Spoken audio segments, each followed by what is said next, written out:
Pour cette émission de l'Histoire de Sorel, nous nous déplaçons à Saint-Gérard-Magella. Nous allons à la rencontre de Christine Lemaire qui vient d'acheter la maison de ses grands-parents située au village. Dans un deuxième temps, nous rencontrons sa tante de qui elle a acheté la maison, Fleurette Durocher, et on va en savoir un peu plus sur cette famille. Et pour terminer cette émission, nous allons à la découverte d'une fille du roi qui a laissé une importante descendance en Amérique du Nord. Notre invitée, Christine Lemaire, est native de Sorel. Elle a quitté la région de Sorel-Tracy dans les années 80 pour des études en histoire à l'Université de Montréal. Après une carrière en marketing, notre invitée a continué ses études. Elle est retournée aux études, c'est-à-dire pour un doctorat. Elle a étudié notre rapport avec le temps. Elle a écrit d'ailleurs 2 livres absolument intéressants que je vous invite à consulter.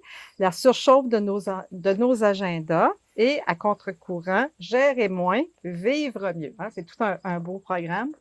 Christine Lemaire, c'est aussi la sœur de Yvan Lemaire, qui était très, très connu dans la région de Sorel au niveau culturel. Et ça fait exactement 5 ans aujourd'hui, au moment de l'enregistrement, qu'il est décédé. Alors, on a une petite pensée pour Yvan.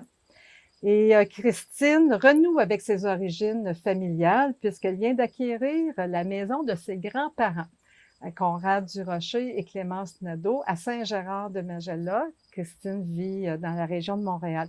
Alors, on va à la rencontre de Christine, comprendre un peu les motivations et aussi de voir qu'est-ce qu'on veut faire avec cette maison. Bienvenue chez vous, Christine. Merci beaucoup.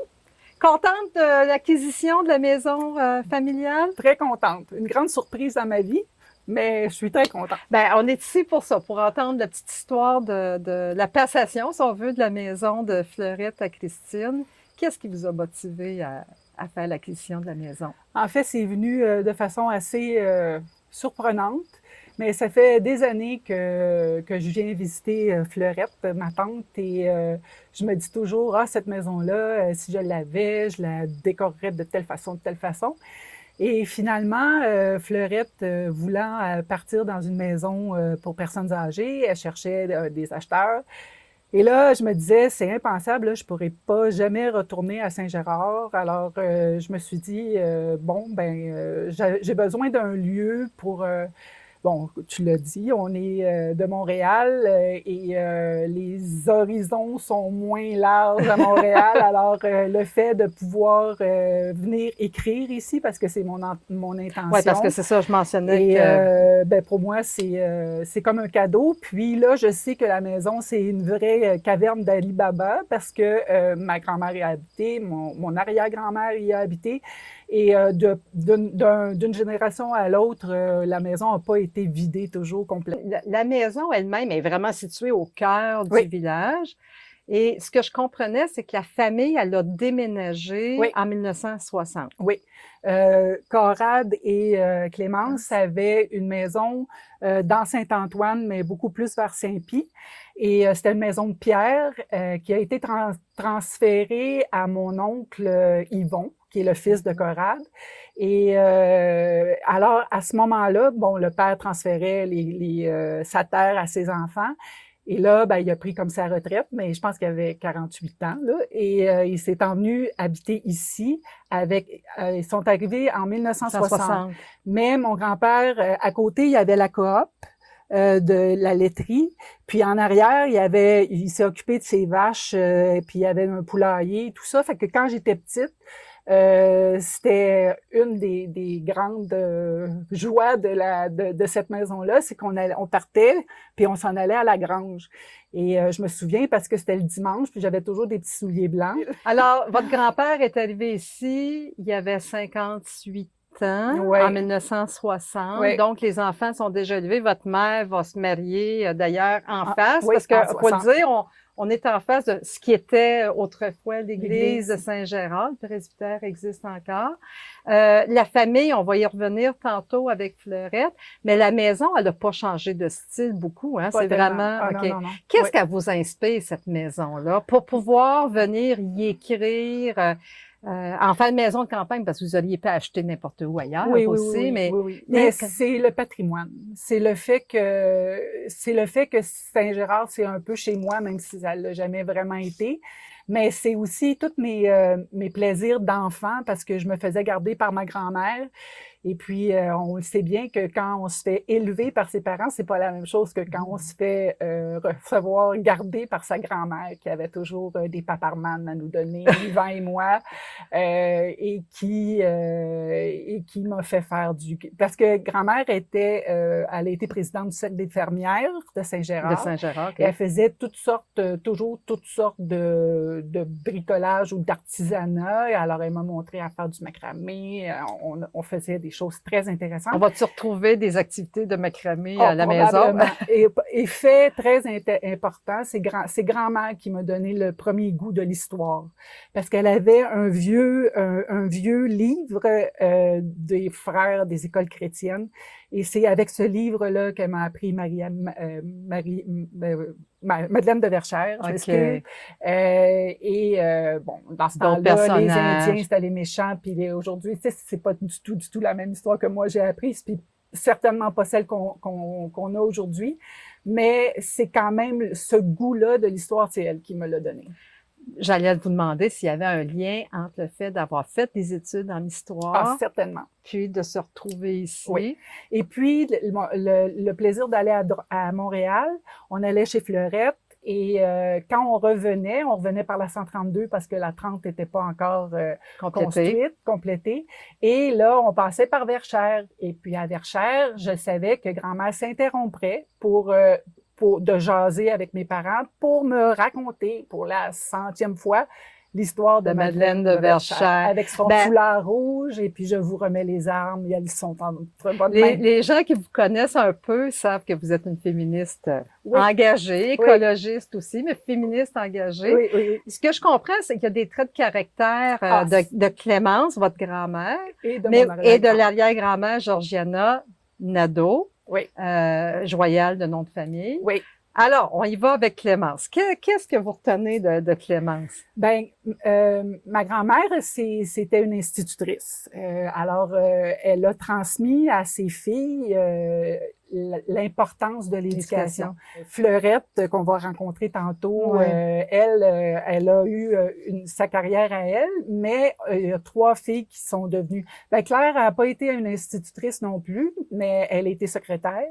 Alors que Janine et Claire sont devenues des religieuses. Ma mère était la seule qui s'est mariée. C'est 4 filles, 2 garçons. Hein? On va y revenir tantôt aussi.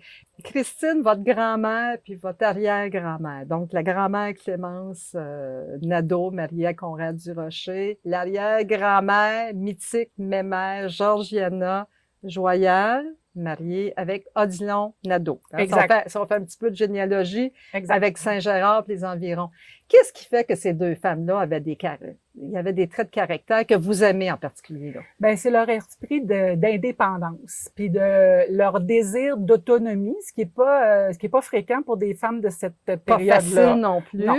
Alors, Georgiana, c'est l'idée de... Bon, elle est devenue veuve à 29 ans. Elle a eu beaucoup de pression pour se remarier. Elle a jamais voulu. Elle avait plusieurs enfants, oui, elle a tenu la terre jusqu'à temps que ses fils puissent l'avoir. Et ma grand-mère, de son côté, elle tenait elle avait été institutrice, et puis elle tenait à ce que ses filles aient de l'éducation, deviennent des institutrices pour une certaine autonomie économique. Là. Alors, ça s'exprimait pas comme ça. C'est peut-être un anachronisme ce que je suis en train de faire, mais c'est certainement une fierté d'être des femmes autonomes. Ouais. Un dernier mot peut-être sur Clémence, votre grand-mère. Elle est née en 1906. Elle est née pas longtemps après que la paroisse de Saint-Gérard-Magella a été fondée. Oui. L'église, elle, va être construite entre 1913 et 1917. Donc, c'est une église qui a été construite par un architecte de Nicolet, Louis Caron, qui est l'arrière-grand-père ou le grand-père de l'écrivain Louis Caron. Okay. Et Saint-Gérard-Magella, il a été canonisé en 1913. 1904. Fait que ça explique aussi pourquoi que Saint-Gérard-Majella, dans les années 1906, il devient populaire. C'est un rédemptoriste italien. Le Et saint patron des femmes enceintes. le saint patron des femmes enceintes, j'y arrive, et le patron des Italiens, parce que semble-t-il qu'il y avait des processions ici. Peut-être que Fleurette s'en souvient, on va lui poser la question. En terminant, on peut pas faire... Il y a deux liens que je veux faire absolument, Christine, en finissant. Le premier, c'est que vous achetez la maison à peu près à l'âge où votre grand-père Conrad s'amène au village, 58, 59 ans. Absolument. Puis, c'est la deuxième fois que vous vous êtes impliqué dans l'acquisition d'une maison, ayant aidé la fille d'Yvan à prendre possession de la maison centenaire, au décès d'Yvan Lemaire à Yamaska. Alors, merci pour ces moments passés ensemble. Bon succès, puis une deuxième vie, puis une troisième vie à cette maison. Puis en espérant qu'il y aura d'autres livres qui vont émaner, qui vont s'écrire ici. Merci, Christine. Ça me fait plaisir. Bonjour, Fleurette. Bonjour. Merci de nous accueillir chez vous. C'est encore chez vous? Ça me fait plaisir. C'est encore chez vous au moment où on fait l'enregistrement. Oui. Bientôt, c'est une nouvelle vie pour vous qui commence. Oui, Et puis, qu'est-ce que ça vous fait de passer la maison, puis la maison se transmette à Christine? Ah, je suis contente, bien contente. Vous êtes contente pourquoi? J'ambitionne à ça pour... ah oui? C'est un rêve? Je pensais en dedans. Oui. J'en parlais pas, mais je pensais. Parce que Christine, elle a le sens de l'histoire? Ou pourquoi Christine? Non, mais j'ai confiance pour la maison, tu sais, puis qu'elle était contente, elle aussi. Vous avez une belle maison. Vous avez une mais non, une belle maison, ça n'a pas besoin d'être un château. C'est une des plus vieilles de la paroisse. Ben, ce que je comprends, c'est que la famille du Rocher puis la paroisse de Saint-Gérard-Majella, c'est intimement lié, là. Mais avant de parler de la maison ici, il faut dire que vous êtes né dans le rang Saint-Antoine. Oui, plus haut, maison de vieille. On n'a pas de photo complètement, mais on en a une où on vous voit très jeune dessus. Ici, je pense, hein, c'est ça? Et là, c'est qui? C'est les 6 enfants qui sont là? Janine, Lise, celle qui est ici. La mère de Christine. La mère de Christine. Après ça, c'est moi. Après ça, c'est Réal, mon frère. Puis Yvon. Réal puis Yvon. Puis Claire, c'est que chez Sœur du Précieux Saint. C'est ça, elle est une religieuse cloîtrée, une sœur cloîtrée. C'est ça, elle ne peut pas être avec nous autres aujourd'hui. Puis Janine, l'aînée. Les 4 sœurs vivent encore, hein? Oui. Oui, ça aussi, c'est un beau cadeau de la vie. Les 2 frères qui ont décédé du cancer. Là.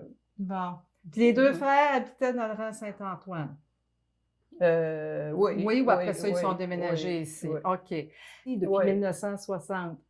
Vous avez vécu à Montréal? J'ai travaillé 18 ans, mais je descendais les vendredis soirs, les fins de semaine. Et,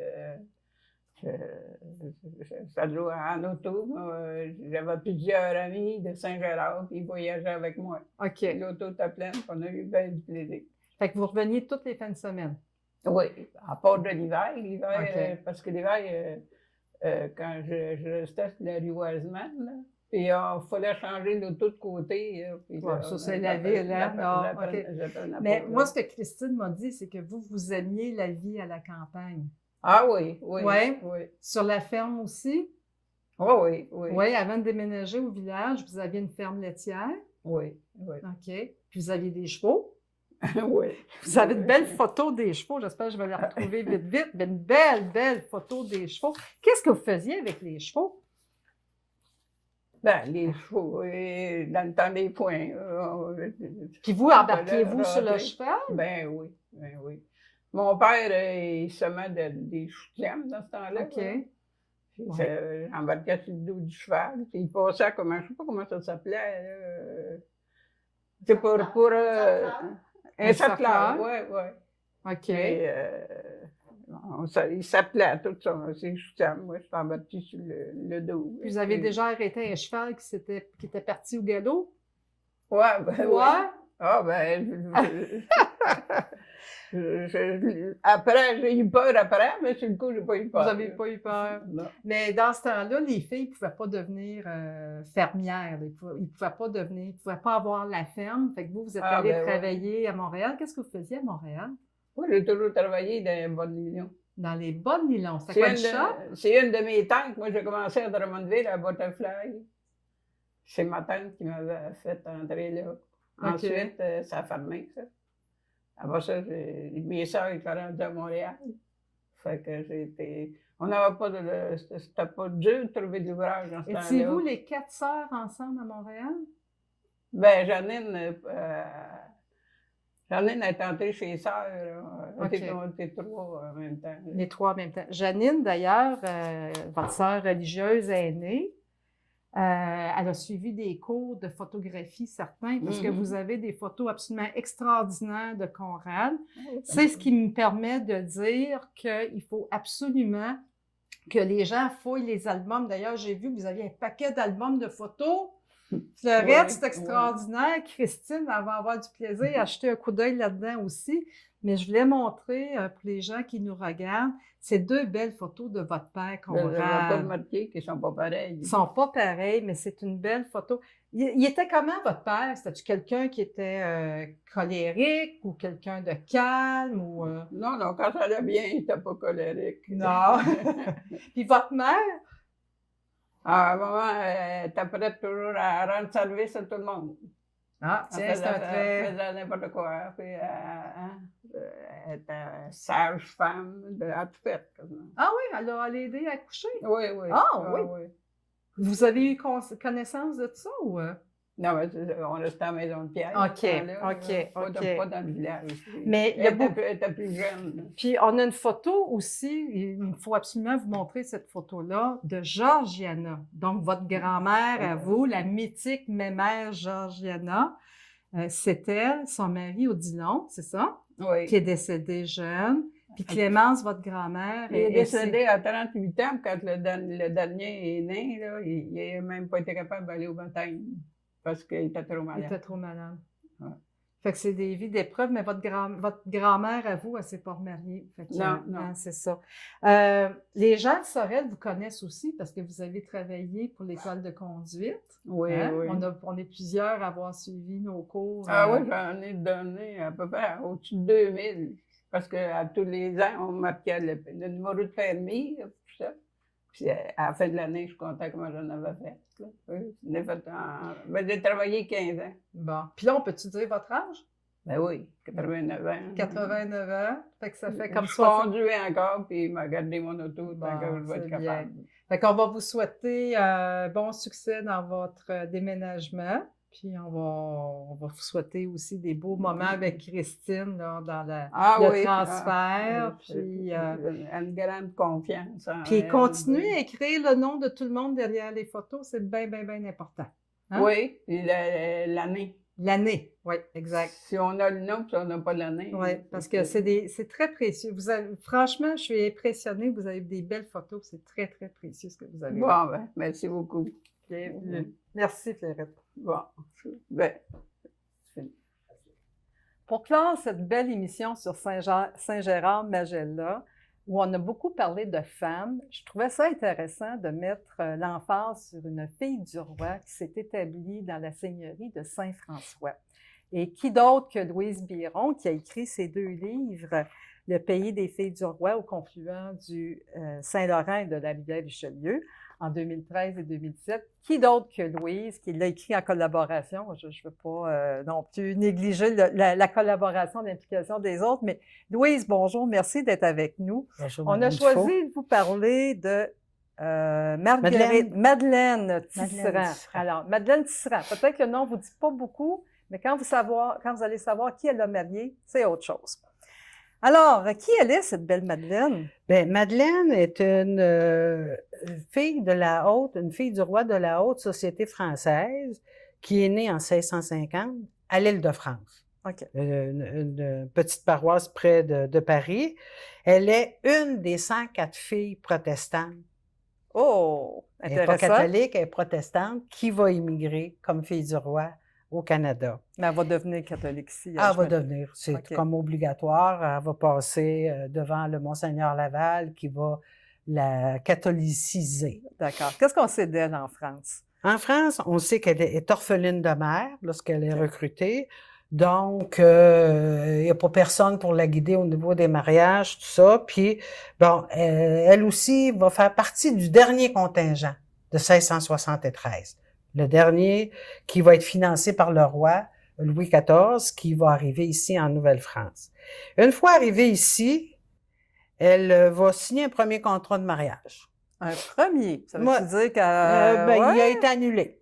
Il va être annulé. Pourquoi donc? Moi, ça m'intrigue Ben, de savoir... probablement que le conseil qu'on a dû lui donner, c'est que, bon, elle est de la noblesse, bon, elle a quand même de l'éducation, même si elle est orpheline, bon, elle devrait trouver un meilleur parti. Et il y a beaucoup d'hommes et de seigneurs qui vont tirer les ficelles un Parce peu que pour c'est avoir... le dernier contingent. C'est le dernier. OK. C'est le dernier. Donc, je pense que le seigneur Jean Crevier, il est pour quelque chose là-dedans pour avoir tiré les ficelles, parce que ça va être son homme engagé, son domestique, Pierre Parenteau, dit Lafontaine, qui va épouser, vous voyez, est arrivé en septembre. Donc, OK. on peut calculer c'est au début septembre. Il se marie le 12 septembre. Oh là, c'est quand même Donc, assez rapide. le premier contrat de mariage a été annulé rapidement.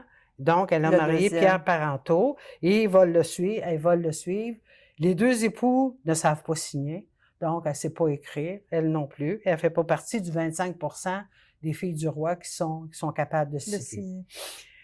Elle va le suivre, elle va s'en venir dans la seigneurie de Saint-François. Et les Parenteau, on le sait, c'est une grande, grande famille, mais ils ont eu plusieurs enfants. Mais si j'ai bien compris, les Parenteau, comme tels, descendent de un en particulier. Ils ont eu 10 enfants et il va avoir le cadet, Pierre, Louis, qui est l'ancêtre de tous les Parenteau, parce que les autres, probablement que les enfants n'ont pas survécu. Ils n'ont pas survécu. Ont Mais il y pas a une sur- des filles, ce dont je me souviens d'avoir lu, Marie-Renée, Mhm.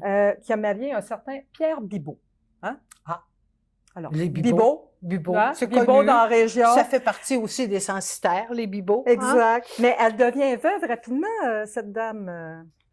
Oui, au niveau de Madeleine, oui, elle devient veuve parce qu'en 1695, elle va se remarier avec Jean Charpentier, dit Pythagoras.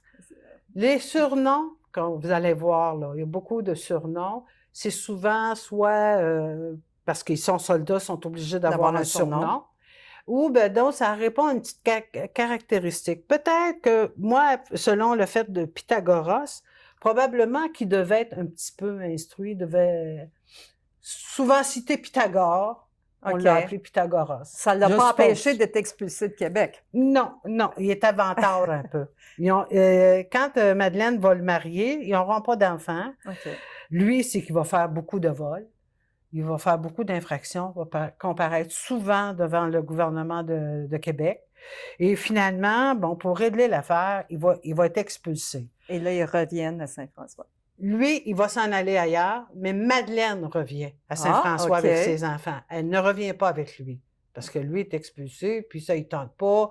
Tu sais, il a de l'air d'être pas très, très, très sérieux. Fait que Puis- Madeleine revient seule à Saint-François avec ses enfants, et ils reviennent vers 1697. Puis elle va décéder quelques années plus tard à Saint-François-du-Lac en 1705. Ce qui fait que les Parenteau sont bien implantés dans ce coin-là. Et on sait où c'est à Yamaska, puis à Saint-Gérard-Magella. Il y a beaucoup de Parenteau de ce Beaucoup de coin-là. Parenteau. Juste vous dire, merci Louise, vous Bienvenue. dire en terminant que vous pouvez consulter les deux tomes, vous pouvez venir les consulter ici, mais vous pouvez aussi les acheter. Vous pouvez les acheter en ligne à la boutique de la Société historique en ligne. La Société historique, dans ses rayons de bibliothèque, a eu un beau livre. Les Parenteau font l'histoire. Oh. 1666-2006. Alors, quelqu'un qui s'intéresse à la généalogie des Parenteau, c'est très, très, très détaillé. Et là, je vais mettre pour compléter mes petits gants blancs, juste pour vous dire qu'il existe aussi un fonds d'archives, le fonds Valère Parenteau, le P228. et dans lequel on retrouve une généalogie, celle de Yvon Cartier, qui a été faite par Valère Parenteau, parce qu'il y a des Parenteau avec les Cartier, qui est une autre famille bien connue, à Yamaska. Alors, c'était la capsule historique.